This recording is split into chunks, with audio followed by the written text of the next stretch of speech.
আমাদের এই দেশে একদল রাজনীতিবিদ আছে যে রাজনীতিবিদগুলো কখনো কখনো রাজনীতি করার ইস্যুটাই হারিয়ে ফেলে, ছন্দটাই হারিয়ে ফেলে। তারা কী নিয়ে রাজনীতি করবে সেটাই তাদের মাথায় থাকে না, তারা কি করবে সেটাই ভুলে যায়। বিশেষ করে তখনই তারা লেবাস ধরা শুরু করে এবং বাঙালিদের বোকা সাজানোর জন্য ধর্ম নিয়ে কথা বলে। কিন্তু বাঙালিরা যে এখন আর আগের বাঙালি নাই, সব কিছু বুঝে ফেলে এবং তাদেরকে প্রতি মুহূর্তে একের পর এক বয়কট করা শুরু করে। এই দলটির নাম হলো বাংলাদেশ জামাতি ইসলাম। এই জামাতি ইসলাম রাজনীতি করার ইস্যু খুঁজে না পেয়ে বর্তমান ফিফা ওয়ার্ল্ড কাপ নিয়ে লেগে পড়ে। বড় বড় ফ্যান বেস আর্জেন্টিনা ও ব্রাজিলের বিপক্ষে কথা বলা শুরু করে।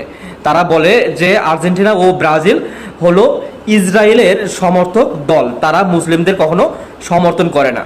বুঝলাম তারা হচ্ছে ইহুদির দেশ এবং তারা ইসরায়েলদের প্রতি মুহূর্তে সমর্থন করে, কিন্তু বাঙালিরা তো আর ইহুদির দেশ সমর্থন করে না, বাঙালিরা শুধুমাত্র খেলাটা উপভোগ করে। তাদের অপরাধ হয়ে থাকে, তাহলে যারা ইসরায়েলিদের ও আমেরিকাদের সাথে পরোক্ষভাবে সমর্থন করে, তাদের সাথে পরোক্ষভাবে বন্ধুত্ব তৈরি করে এবং তাদের সাথে পরোক্ষভাবে ব্যবসা বাণিজ্য প্রসার ঘটায়, তাহলে তারা কারা এবং তারা কি আসলেই রাজনীতিবিদ না শুধুমাত্র লেবাসদারি ব্যক্তি, নাকি আবার উপরে নূরের চেহারা দেখায় মানুষকে, বলে একটা এবং করে একটা, উপরে ভদ্রতা ভিতরে শয়তানের কারখানা। আর যাই হোক না কেন, কোনো একটা সময় এসে দেখবেন বাংলাদেশের বড় দুটো রাজনৈতিক দল আওয়ামী লীগ এবং বিএনপি এক হয়ে আবারও দেশে একটা অভ্যুত্থান তৈরি করবে এবং এই অভ্যুত্থানে এই রাজাকারের বাচ্চারা আল বদর আল শামস এবং জঙ্গি সংগঠনগুলোকে বিদায় করে দেবে।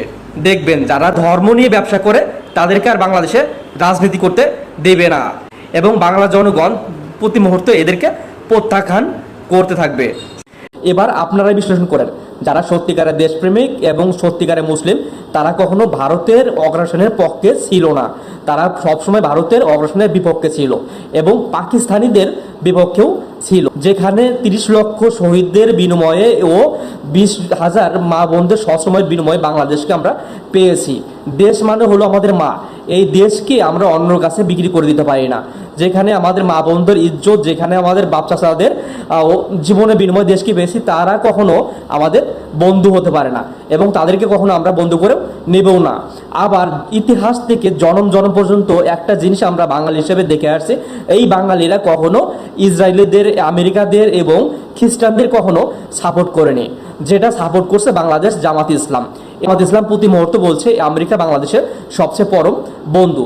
হায় হায়, এই আমেরিকা বাংলাদেশের কখন পরম বন্ধু হলো সেটা তো আমার জন্ম থেকে এবং ইতিহাস থেকে সেটা কখনো পাই নাই। এরাই এই জিনিসগুলো তৈরি করছে, আবার তারাই কিন্তু পরোক্ষভাবে আমেরিকার সাথে ইসরায়েলের সাথে ব্যবসা করছে। অথচ আমরা ফিফা ওয়ার্ল্ড কাপের খেলা দেখি সাধারণত খেলাটা উপভোগ করার জন্য, তখনই তারা আমাদের পিছনে লেগে পড়ে রাজনীতি করা ইস্যু না পেয়ে বাঙালিদেরকে আর্জেন্টিনা ও ব্রাজিলের সমর্থকের বিরুদ্ধে উল্টাপাল্টা কথা বলা শুরু করে। ভাই, সত্যিকারের ধার্মিক কারা, সত্যিকারের নাস্তিক কারা, এখানেই আপনারা বের করবেন। আমরা তো শুধুমাত্র খেলাটা উপভোগ করছি, আমরা কিন্তু ডোনাল্ড ট্রাম্পের বন্ধু হতে যাই নাই। যেমন ডক্টর শফিকা কিন্তু বলেছে যে আমেরিকা আমাদের সবচেয়ে পরম বন্ধু। এবার বের করেন সত্যিকারের দেশপ্রেমিক কারা এবং সত্যিকারের মুসলিম কারা, আপনারাই বিশ্লেষণ করেন এবং আপনারাই সিলেক্ট করেন।